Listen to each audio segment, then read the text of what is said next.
24 मई 2025। मीठे बच्चे, अमृत वेले अपने दूसरे सब संकल्पों को लॉकअप बंद कर एक बाप को प्यार से याद करो। बाप से मीठी मीठी रूह रिहान करो। प्रश्न: तुम बच्चों की हर बात में अर्थ है, अर्थ सहित शब्द कौन बोल सकता है? उत्तर: जो देही अभिमानी है वही हर बोल अर्थ सहित बोल सकता है। बाप तुम्हें संगम पर जो भी सिखलाते हैं वह अर्थ सहित है। देह अभिमान में आकर मनुष्य जो कुछ बोलते हैं वह सब अर्थ के बिना अनर्थ है। उससे कोई फल नहीं निकलता, फायदा नहीं होता। गीत: नयनहीन को राह दिखाओ प्रभु। ओम शांति। यह सब गीत आदि हैं भक्ति मार्ग के। तुम्हारे लिए गीतों की दरकार नहीं है, कोई तकलीफ की बात नहीं। भक्ति मार्ग में तो तकलीफ बहुत है। कितनी रस्म रिवाज चलती है, ब्राह्मण खिलाना, यह करना, तीर्थों आदि पर बहुत कुछ करना होता है। यहाँ आकर सब तकलीफों से छुड़ा देते हैं। इसमें कुछ भी करना नहीं है। मुख से शिव शिव नहीं बोलना है। यह कायदे मुजीब नहीं, इनसे कोई फल नहीं मिलेगा। बाप कहते हैं यह अंदर में समझना है, मैं आत्मा हूँ। बाप ने कहा है हमको याद करो। अंतर्मुखी हो, बाप को ही याद करना है। तो बाप प्रतिज्ञा करते हैं तुम्हारे पाप भस्म हो जाएंगे। यह है योग अग्नि, जिससे तुम्हारे विकर्म विनाश हो जाएंगे। फिर तुम वापस चले जाएंगे। हिस्ट्री रिपीट होती है। यह सब अपने साथ बातें करने की युक्तियां हैं। अपने साथ रूह रिहान करते रहो। बाप कहते हैं मैं कल्प कल्प तुमको यह युक्ति बताता हूँ। यह भी जानते हैं धीरे धीरे यह झाड़ वृद्धि को पाएगा। माया का तूफान भी इस समय है, जबकि मैं आकर तुम बच्चों को माया के बंधन से छुड़ाता हूँ। सतयुग में कोई बंधन होता नहीं। यह पुरुषोत्तम युग भी अभी तुमको अर्थ सहित बुद्धि में है। यहाँ हर बात अर्थ सहित ही है। देह अभिमानी जो बात करेंगे सो अनर्थ, देही अभिमानी जो बात करेंगे अर्थ सहित, उनसे फल निकलेगा। अब भक्ति मार्ग में कितनी डिफिकल्टी होती है। समझते हैं तीर्थ यात्रा करना, यह सब भगवान के पास पहुँचने के रास्ते हैं, परंतु बच्चों ने अब समझा है वापस कोई एक भी जा नहीं सकता। पहले नंबर में जो विश्व के मालिक लक्ष्मी नारायण थे, उनके ही 84 जन्म बता देते हैं, तो फिर और कोई छूट कैसे सकता। सब चक्कर में आते हैं तो कृष्ण के लिए कैसे कहेंगे कि वह सदैव कायम है ही है। हाँ, कृष्ण का नाम रूप तो चला गया, बाकी आत्मा तो है ही किसी न किसी रूप में। यह सब बातें बच्चों को बाप ने आकर समझाई हैं। यह पढ़ाई है, स्टूडेंट लाइफ में ध्यान देना है। रोजाना टाइम मुकर्रर कर दो अपना चार्ट लिखने का। व्यापारी लोगों को बहुत बंधन रहता है, नौकरी करने वालों पर बंधन नहीं रहता। वह तो अपना काम पूरा किया खलास। व्यापारियों के पास तो कभी ग्राहक आए तो सप्लाई करना पड़े, बुद्धि योग बाहर चला जाता है, तो कोशिश कर समय निकालना चाहिए। अमृत वेले का समय अच्छा है, उस समय बाहर के विचारों को लॉकअप कर देना चाहिए। कोई भी ख्याल न आए, बाप की याद रहे, बाप की महिमा में लिख देना चाहिए। बाबा ज्ञान का सागर पतित पावन है। बाबा हमको विश्व का मालिक बनाते हैं, उनकी श्रीमत पर चलना है। सबसे अच्छी मत मिलती है मन मना भव, दूसरा कोई बोल न सके। कल्प कल्प यह मत मिलती है तमो प्रधान से सतो प्रधान बनने की। बाप सिर्फ कहते हैं मामेकम याद करो, इसको कहा जाता है वशीकरण मंत्र। अर्थ सहित याद करने से ही खुशी होगी। बाप कहते हैं अव्यभिचारी याद चाहिए। जैसे भक्ति में एक शिव की पूजा अव्यभिचारी है, फिर व्यभिचारी होने से अनेकों की भक्ति करते हैं। पहले थी अद्वैत भक्ति, एक की भक्ति करते थे। ज्ञान भी उस एक का ही सुनना है। तुम बच्चे जिसकी भक्ति करते थे वह स्वयं तुम्हें समझा रहे हैं। मीठे मीठे बच्चे, अभी मैं आया हूँ। यह भक्ति कल्ट अभी पूरा हुआ। तुमने ही पहले पहले एक शिव बाबा का मंदिर बनाया। उस समय तुम अव्यभिचारी भक्त थे, इसलिए बहुत सुखी थे। फिर व्यभिचारी भक्त बनने से द्वैत में आ गए, तब थोड़ा दुख होता है। एक बाप तो सबको सुख देने वाला है ना। बाप कहते हैं मैं आकर तुम बच्चों को मंत्र देता हूँ। मंत्र भी एक का ही सुनो। यहाँ देहधारी कोई भी नहीं। यहाँ तुम आते ही हो बाप दादा के पास। शिव बाबा से ऊंच कोई है नहीं। याद भी सब उसको करते हैं। भारत ही स्वर्ग था, लक्ष्मी नारायण का राज्य था। उनको ऐसा किसने बनाया जिसकी तुम फिर पूजा करते हो? किसको पता नहीं महालक्ष्मी कौन है? महालक्ष्मी का आगे जन्म कौन सा था? तुम बच्चे जानते हो, वह है जगदम्बा। तुम सब माताएं हो। वंदे मातरम। सारे जगत पर ही तुम अपना दाव जमाती हो।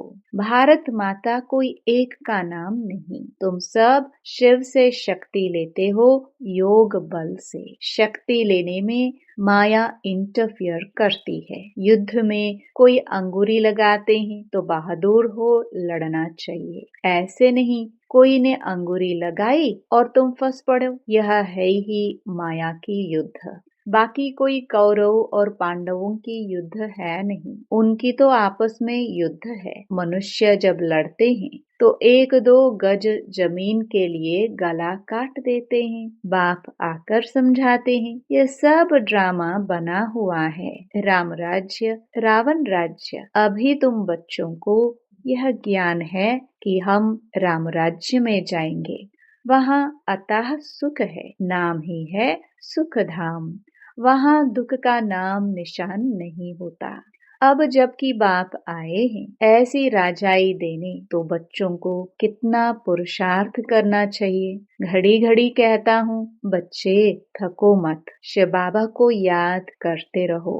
वह भी बिंदी है, हम आत्मा भी बिंदी है। यहाँ पाठ बजाने आए हैं, अब पाठ पूरा हुआ है। अब बाप कहते हैं मुझे याद करो तो विकर्म विनाश होंगे। विकर्म आत्मा पर ही चढ़ते हैं ना। शरीर तो यहाँ खत्म हो जाएंगे। कई मनुष्य कोई पाप कर्म करते हैं तो अपने शरीर को ही खत्म कर देते हैं, परंतु इससे कोई पाप उतरता नहीं है। पाप आत्मा कहा जाता है। साधु संत आदि तो कह देते आत्मा निर्लेप है। आत्मा सो परमात्मा। अनेक मते हैं, अभी तुमको एक श्रीमत मिलती है। बाप ने तुम्हें ज्ञान का तीसरा नेत्र दिया है। आत्मा ही सब कुछ जानती है। आगे ईश्वर के बारे में कुछ नहीं जानते थे। सृष्टि चक्र कैसे फिरता है, आत्मा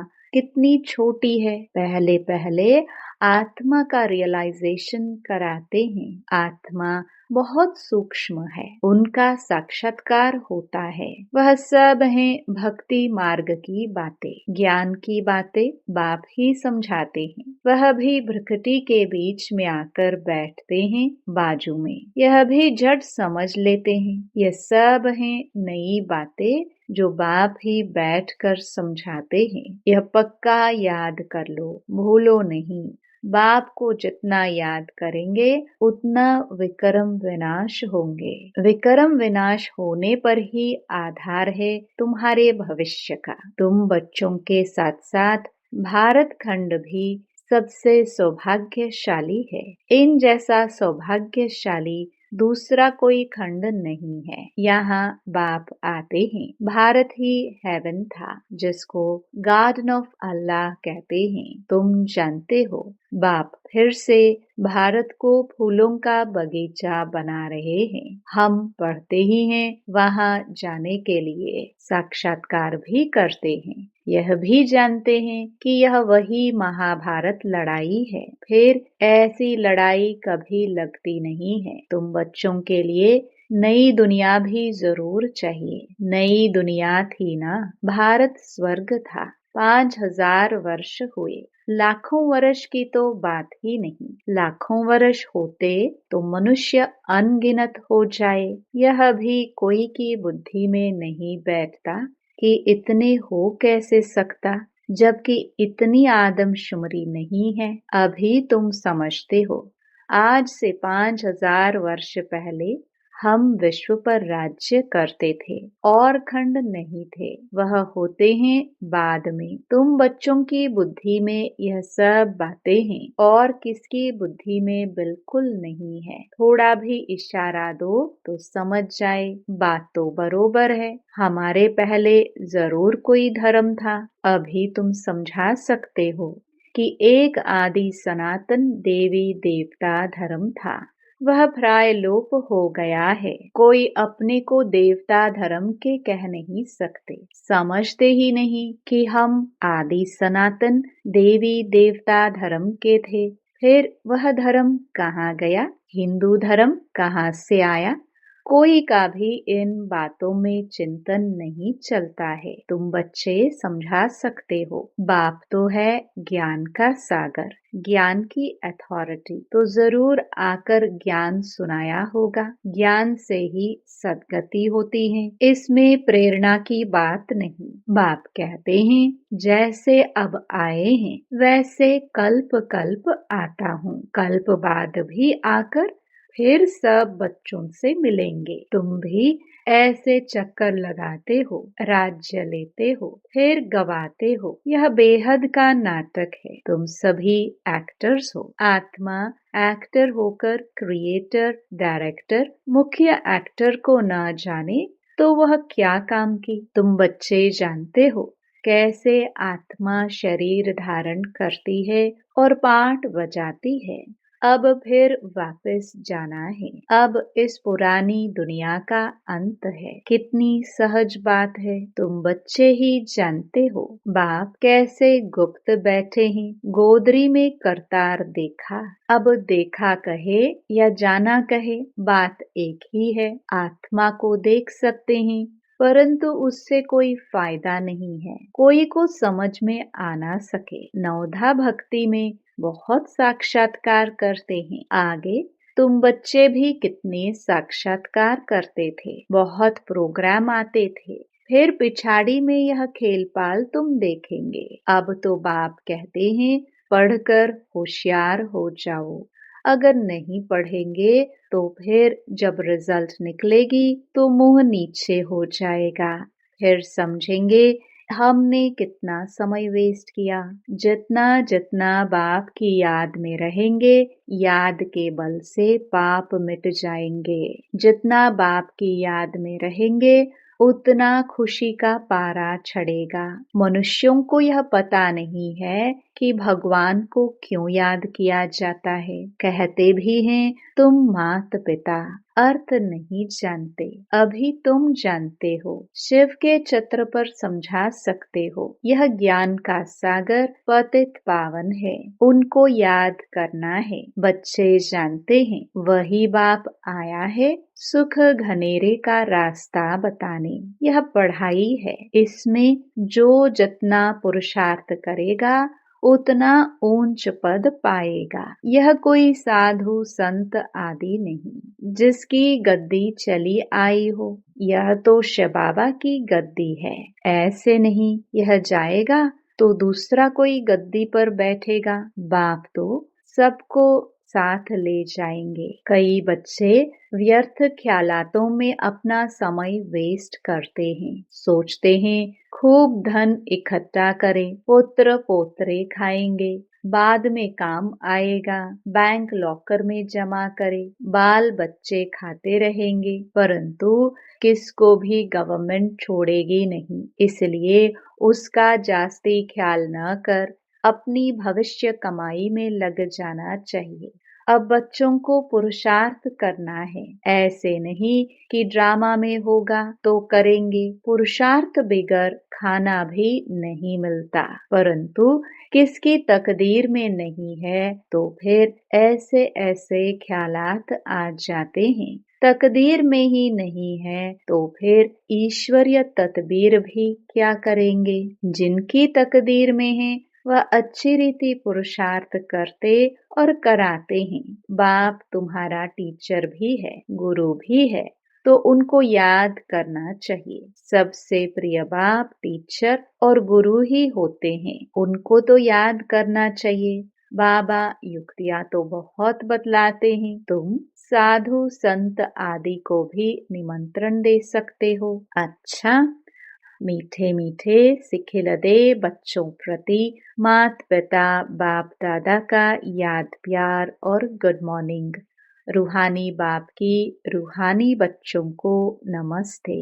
धारणा के लिए मुख्य सार। पहला, पुरुषार्थ कर अपनी भविष्य कमाई में लग जाना है। ड्रामा में होगा तो कर लेंगे, यह कहकर पुरुषार्थहीन नहीं बनना है। दूसरा, सारे दिन में जो भी पाप होते हैं या किसी को दुख देते हैं तो नोट करना है। सच्चाई से बाप को सुनाना है। साफ दिल बन एक बाप की याद से सब हिसाब चुकतो करने हैं। वरदान, ताज और तख्त को सदा कायम रखने वाले निरंतर स्वतः योगी भव। वर्तमान समय बाप द्वारा सभी बच्चों को ताज और तख्त मिलता है। अभी का यह ताज व तख्त अनेक जन्मों के लिए ताज तख्त प्राप्त कराता है। विश्व कल्याण की जिम्मेवारी का ताज और बाप दादा का दिल तख्त सदा कायम रहे तो निरंतर स्वतः योगी बन जाएंगे। उन्हें किसी भी प्रकार की मेहनत करने की बात नहीं, क्योंकि एक तो संबंध समीप का है, दूसरा प्राप्ति अखूट है। क्योंकि एक तो संबंध समीप का है, दूसरा प्राप्ति अखूट है। जहाँ प्राप्ति होती है वहाँ स्वतः याद होती है। स्लोगन, प्लेन बुद्धि से प्लान को प्रैक्टिकल में लाओ तो सफलता समाई हुई है। अव्यक्त इशारे, रूहानी रॉयल्टी और प्योरिटी की पर्सनालिटी धारण करो। दुख अशांति की उत्पत्ति अपवित्रता से होती है। जहाँ अपवित्रता नहीं वहाँ दुख अशांति कहाँ से आई। आप जब पतित पावन बाप के बच्चे मास्टर पतित पावन हो तो जो औरों को पतित से पावन बनाने वाले हैं वह स्वयं तो पावन होंगे ही। ऐसी पावन पवित्र आत्माओं के पास सुख और शांति स्वतः ही है। सबसे बड़े ते बड़ी महानता है ही पावन बनना। आज भी इसी महानता के आगे सभी सिर झुकाते हैं। ओम शांति।